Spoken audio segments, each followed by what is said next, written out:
You've been on a diet before and probably more than one. And if you're watching this, chances are it probably didn't stick.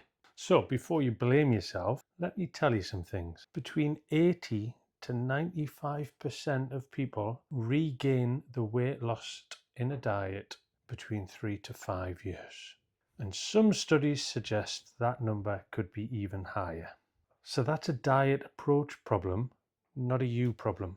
So let's talk about why diets fail, because no one in the fitness industry has any incentive to do it. So I'm going to put some numbers on the table. Research from the National Institute of Health and the Obesity Society shows that 80 to 95% of people who lose it regain it within 3 to 5 years. So just think about that for a second. The diet industry is worth billions of pounds, and the product they're selling fails the vast majority of people who buy it. If a washing machine broke, 90% of the time you'd send it back. But when a diet fails, we blame ourselves. So let's get something straight first, because I want to be accurate here, not dramatic. Cutting calories works. So being in a calorie deficit facilitates fat loss. And that isn't in question here. That science is sound and true and will remain so forever. And if anyone tells you otherwise, the chances are they're trying to sell you something. So in the short term, broadly 3 to 6 months, a calorie deficit will produce meaningful fat loss. That bit works. The problem is what happens to your body over time, and why keeping it off is a bigger challenge than losing it in the first place. So there's something called adaptive thermogenesis, very scientific word, but I'm going to explain what it is. When you sustain a calorie deficit over months, and we're talking like many months, we're not talking about that 3 to 6, we're talking mid to long term. All right, so we're talking about 8 months plus. This adaptive thermogenesis can start to take effect. And ultimately what happens is your body responds to this reduced caloric intake and reduces your metabolism ultimately. So it reduces the amount of calories you burn above the reduction already made in the weight loss and the fat loss that's already occurred. And research published in the Journal of Obesity stated that up to 100 to 500 calories will be burnt less through this adaptive thermogenesis. So in plain English, your body just gets more efficient based on the energy it's receiving. So the deficit that you were in month 1 isn't going to be as impactful as the same deficit 10 to 12 months later. And a landmark study following the contestants from a TV show called The Biggest Loser, published in the Journal of Obesity in 2016, found that 6 years after the completion of the show, the metabolic rate of these contestants was lower than would be expected from someone of the same weight as them now. Their metabolisms had adapted and then largely stayed that way. And these were people that had lost the weight in a fast and aggressive way. And that's the key detail. There's also hormonal changes when you're in a significant calorie deficit for a long amount of time. So something called leptin decreases. And leptin is a hormone that basically sends a signal to your brain to say that you are full. So that reduces. Then you've got ghrelin, which is a hunger hormone, which is the signal to the brain to say you're hungry, rises. So you want to eat more and the feeling of fullness is less. And this can continue well past the dieting phase if it's not dealt with. And then once you've got this decreased leptin and increased ghrelin, the drive to want to eat as you used to now becomes higher. So you're in a period of restriction through your diet. You haven't changed any of your dietary habits. you try and continue in this restrictive approach, these hormonal changes happen, and now suddenly you are white knuckling it because your body is screaming out, because it's always telling you you're hungry and it's never telling you that you're full. And the severity of these adaptations, whether it be the thermogenesis, whether it be the hormonal implications, is heightened or lessened depending on how aggressive the dietary approach is. So they're two interlinked things. The more extreme the deficit, the faster the metabolic slowdown. And this is exactly why I champion my sustainable approach. And I'm going to give you some reasons why now. Some scientific approved reasons, not just because I think it's the best approach. Steady fat loss, and normally we're looking up to about 500 calories a day deficit. Research consistently supports a more sustainable approach. Something around 500 calorie deficit per day below your maintenance level produces steady fat loss of roughly 1/2 to 1 pound of fat a week without triggering severe adaptations. And I get that slow feels frustrating, but losing 1/2 pound a week over the course of a year is 26 pounds. It's nearly 2 stone. And for some, you probably will be losing around a pound. So let's double that. That's 52 pounds, which I've already done a video about. So that versus losing a stone in 8 weeks and then regaining it just to have to lose it again just doesn't compute. The maths is in my favor. You also need to consider building new dietary habits throughout the process, not just relying on overly restrictive dietary approaches that you can't sustain. The deficit and how you eat and what you eat and when you eat needs to become the new normal. It's not something you're just doing for fat loss. It's something that you're doing for fat loss initially, but long-term maintenance of that fat loss that's achieved. So it's not about eating a specific restrictive way for a short period of time just to revert back to how you were eating before. That's where the weight gain comes back. This is about learning how to eat, learning what your body needs, learning when your body's screaming out for different nutrients. And you just eat the same, but as we bring you back out, you just eat more of what you have been eating over this period. And yes, there's just a bit more flexibility once you come out of the dieting phase. But it doesn't mean you revert back to how you were eating before the diet. It's about continuing what and how you've been eating throughout the diet. Another element is your NEAT, your non-exercise activity thermogenesis. Oh, just strung 4 big words together. But if you are incredibly sedentary, and certainly if I take on any clients that are sedentary, one of the first things we look at is how much they move on a day-to-day basis.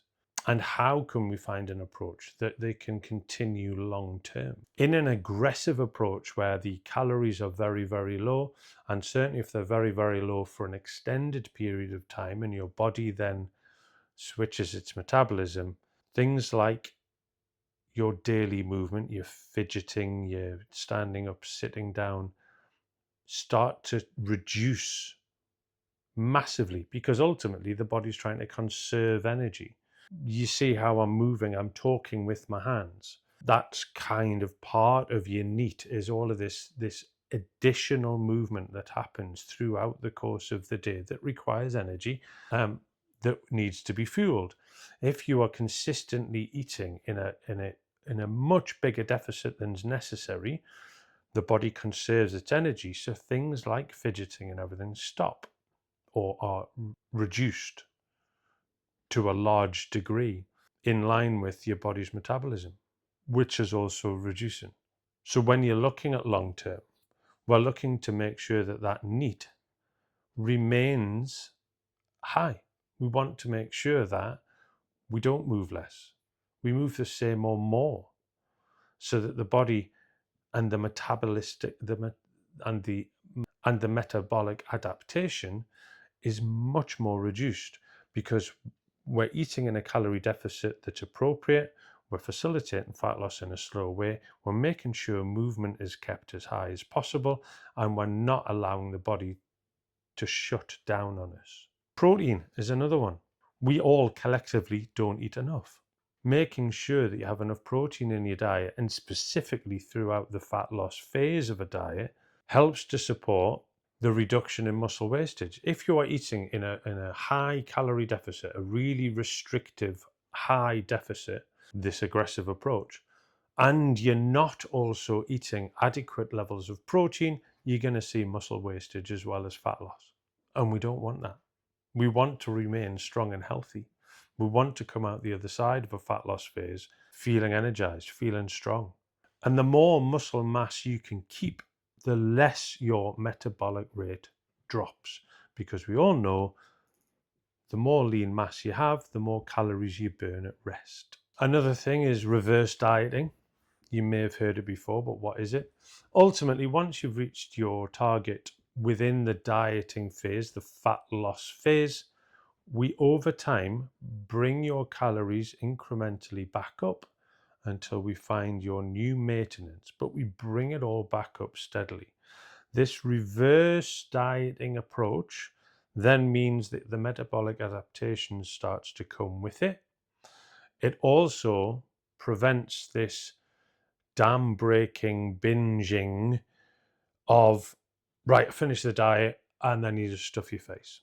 So reverse dieting is a really powerful tool post fat loss phase to bring you back out the other side, to make sure that you are coming back up. We're not increasing fat, we're increasing energy, we're still continuing to train, we're still continuing with the high proteins, we're still moving enough throughout the day, and we're reversing you back out until we find what this new maintenance level is, where you neither gain nor lose fat. Now, there will obviously be weight fluctuations in between all of that, but that isn't fat. That's just the implications of salt intake, sleep, stress, illness. So we're all well acquainted with weight fluctuations, but fat loss will happen during the fat loss phase. We then bring you back up to maintenance, and then there will be no continued fat loss or fat gain in this reverse dieting approach. The biological adaptations that make dieting so hard long term are very real, but they are less significant in an approach that is more sustainable and less aggressive. And whilst in that approach, you are addressing your dietary and lifestyle habits so that when you come out the other side, you've made these overall improvements. So a fast and hard approach or an aggressive approach to fat loss generally entails over restriction. They have a start and end date. There's no education or addressing of the issues that have led you to be in this position in the first place, and then making these dietary and lifestyle habits. They're generally not built for real life. It's a drop everything and focus on this alone approach. And generally they'll focus on scales, so that attach all progress to numbers. So if all of those are reasons why the diets fail, here's what actually works in practice. Eating mostly whole foods most of the time. Getting enough protein, keeping you fuller for longer, and also retaining muscle mass. Moving your body in a way you don't completely hate. So find some structured exercise that you actually enjoy doing. For me, as we all know, it's squash and strength training. So you find something that you enjoy doing, something that's going to move you around, but you're actually going to enjoy, and you're more likely to adhere to it. Sleeping properly, addressing your sleep hygiene and making sure that you are rested and well recovered for the day ahead. If we're not, we all know we make poor choices with food, energy levels are low, cognitive function is hampered. So sleep is a really important element of long-term success. Try and find ways to manage your stress. There are numerous apps out there to calm you, to wind you down. And sometimes just a glass of wine will do it. But stressed people eat more. And that's fact. And it's about being consistent for months and years not trying to be perfect for 8 weeks. None of that is sexy. None of it's going to go viral, and nobody's going to sell you a 6-week program based on it. But it's what actually works. And having worked with hundreds of clients, busy parents, busy just general adults, high stress situations, traveling away, working away, the one approach that is consistently proven to work is the sustainable approach.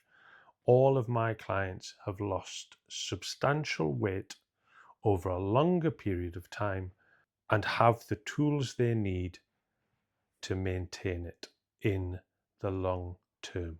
The dieting and dietary industry, the one worth billions, needs you to keep failing. Because if what they were selling worked, they wouldn't have a business. I'm not interested in repeat custom. I want to work with people to finally fix this. And I don't really want to see my clients ever again.